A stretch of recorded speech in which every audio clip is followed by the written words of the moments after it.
2월 28일 월요일 하나님께서 이 시간 주시는 말씀은 누가복음 17장 20절에서 37절 말씀입니다. 누가복음 17장 20절에서 37절 말씀입니다. 바리새인들이 하나님의 나라가 어느 때에 임하니까 묻거늘 예수께서 대답하여 이르시되 하나님 나라는 볼 수 있게 임하는 것이 아니요 또 여기 있다 저기 있다고도 못하리니 하나님의 나라는 너희 안에 있느니라.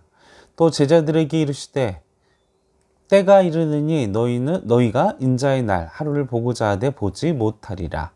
사람이 너희에게 말하되 보라 저기 있다 보라 여기 있다 하리라. 그러나 너희는 가지도 말고 따르지도 말라. 번개가 하늘 아래 이쪽에서 번쩍이어 하늘 아래 저쪽까지 비침같이 인자도 자기 날에 그러하리라. 그러나 그가 먼저 많은 고난을 받으며 이 세대에게 버림받아야 할지니라. 노아의 때에 된 것과 같이 인자의 때에도 그러하리라. 노아가 방주에 들어가던 날까지 사람들이 먹고 마시고 장가들고 시집가더니 홍수가 나서 그들을 다 멸망시켰으며 또 롯의 때와 같으리니 사람들이 먹고 마시고 사고 팔고 심고 집을 짓더니 롯이 소돔에서 나가던 날에 하늘로부터 불과 유황이 비오듯 하여 그들을 멸망시켰느니라.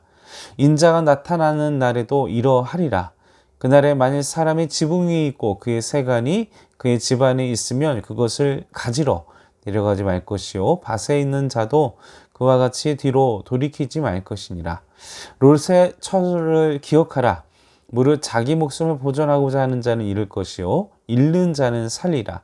내가 너에게 이르노니 그 밤에 둘이 한 자리에 누워 있음에 하나는 데려감을 얻고 하나는 버려둠을 당할 것이요 두 여자가 함께 맷돌을 갈고 있으며 하나는 데려감을 얻고 하나는 버려둠을 당할 것이니라. 그들이 대답하여 이르되 주여 어디 오니까 이르시되 주검이 있는 곳에는 독수리가 모이느니라 하시니라. 아멘. 오늘 말씀은 하나님의 나라가 어느 때에 임하는가 하는 질문에 대한 예수님의 답변에서 그것으로 시작됩니다. 예수님은 그 외형적인 하나님의 나라를 구하는 그들에게 하나님의 나라는 예수님 자신이며 예수님을 영접한 사람들 마음에 계심을 말씀해 주셨습니다. 더 나아가 이 하나님의 나라는 예수님의 재림으로써 완성될 것을 말씀해 주셨다라는 것이죠.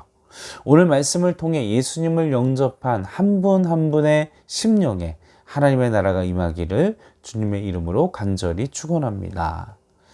20절 앞부분을 보십시오. 바리새인들이 하나님의 나라가 어느 때에 임합니까? 라고 묻습니다. 그들의 이런 하나님의 나라에 대한 하나님 나라 임재에 대한 그들의 갈증은 영적인 어떤 신령한 것이 아닙니다. 그들은 이미 자신이 살고 있는 그 유대에서 자신들의 정치적인 그리고 욕망, 현세적이고 세속적인 말씀에 대해서 살지는 않으면서 말씀대로 사는 척하고 그리고 자신의 인생의 가치를 하나님께 두라고 이야기를 하면서도 정작 자신들은 부와 권력과 어떻게 하면 더욱더 물질을 얻을 수 있을 것인지 막 이런 고민을 하는 지극히 세속적인 사람들이었습니다.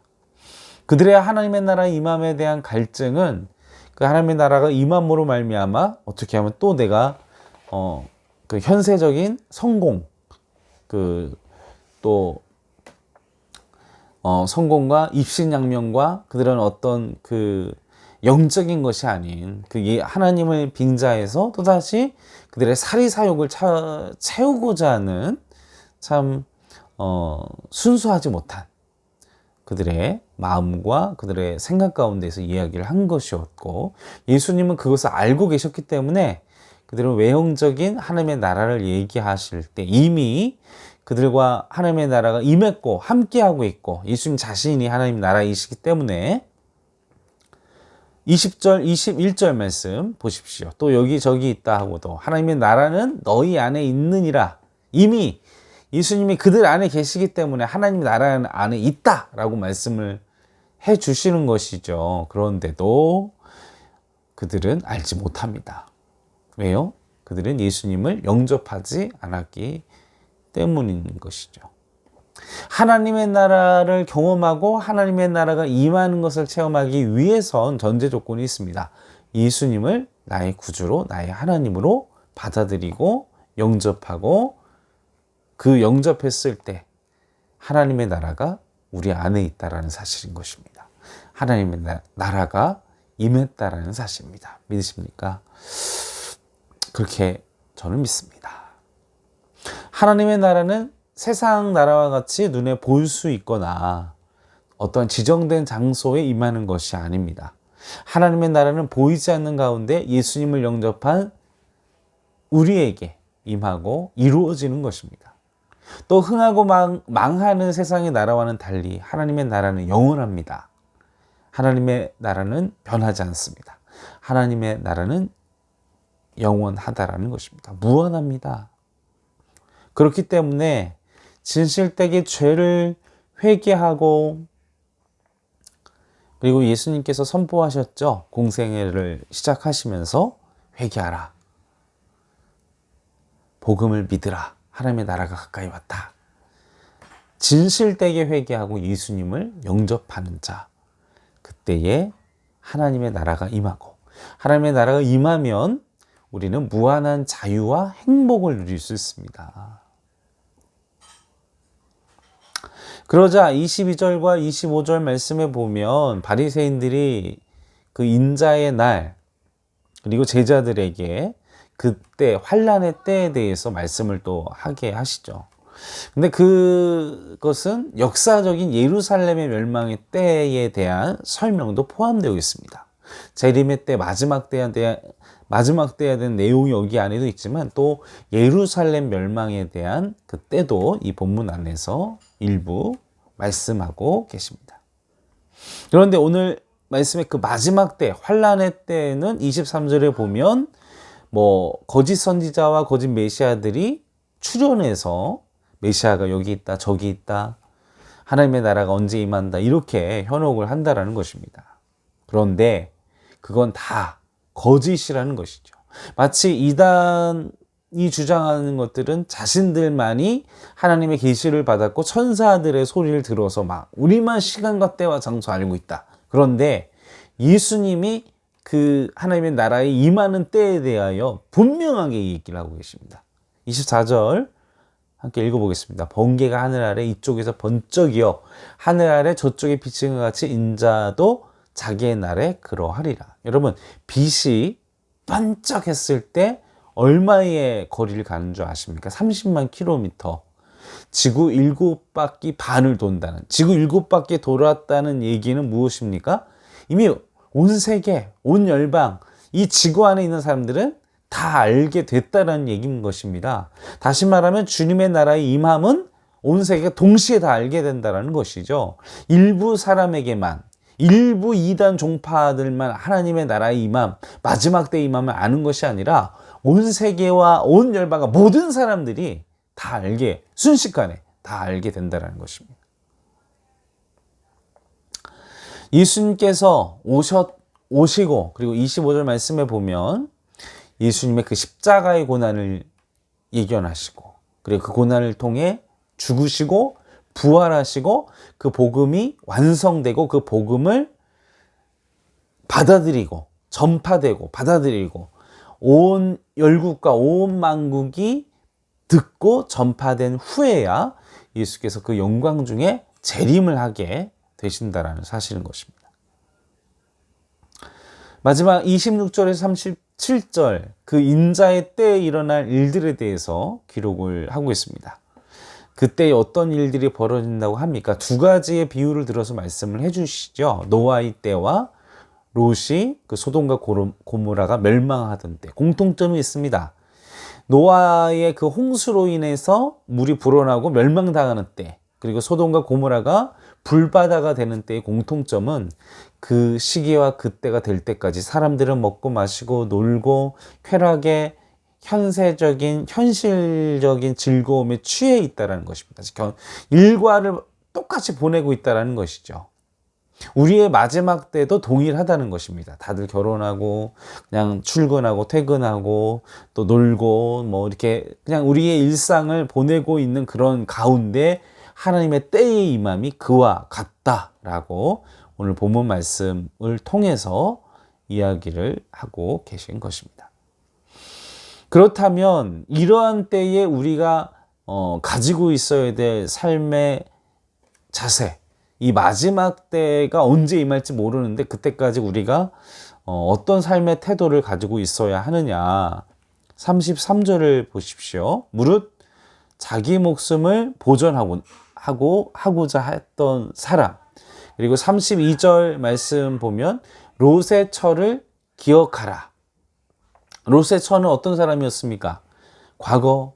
나의 어떤 과거에 누렸던 쾌락, 즐거움, 지금 재림의 때가 다가왔고 지금 천사들을 통해서 구출되는 상황에서 내가 모아놨던 모든, 그리고 나의 과거, 나의 그런 모든 재산, 이것들을 기억나니까 돌아봐서 소금기둥이 되어져 버리지 않았습니까? 그렇게 세속적이고, 그리고 우리가 사는 이 세상을 살아갈 때 우리는 청지기 의식으로 살아가야 합니다. 나그네처럼 살아야 합니다. 청지기와 나그네의 공통점이 있습니다. 가진 게 별로 없다라는 것이죠. 내 것이 없습니다. 청지기는 주인의 것을 주인이 원하는 뜻대로 활용하고 주인이 원하시는 방법으로 가지고 있는 재산을 운영해야 합니다. 나그네도 자신이 가지고 있는 것이 없기 때문에 금방 자신의 이동하는 거처를 끊임없이 이동합니다. 우리가 이 세상을 살아갈 때 물질, 내가 가지고 있는 재산, 이것을 내 것이라 생각하지 말고 하나님께서 내게 주신 청지기 의식을 가지고, 그리고 나그네처럼 언제든지 이 땅을 떠날 수 있는 마인드로 우리가 살아갈 수 있는 생각과 마인드, 그걸 지금 마지막 때를 살아가는 온 성도들에게 예수님께서는 요청하고 계시다는 것입니다. 그런데 우리가 그 나그네 정신, 청지기 의식을, 청지기적 삶을 우리가 포기하게 된다면 롯의 처와 같은 실수를 할 수밖에 없습니다. 사랑하는 성도 여러분, 마지막 37절에 주여 어디 오니까, 어떤 곳에 임합니까?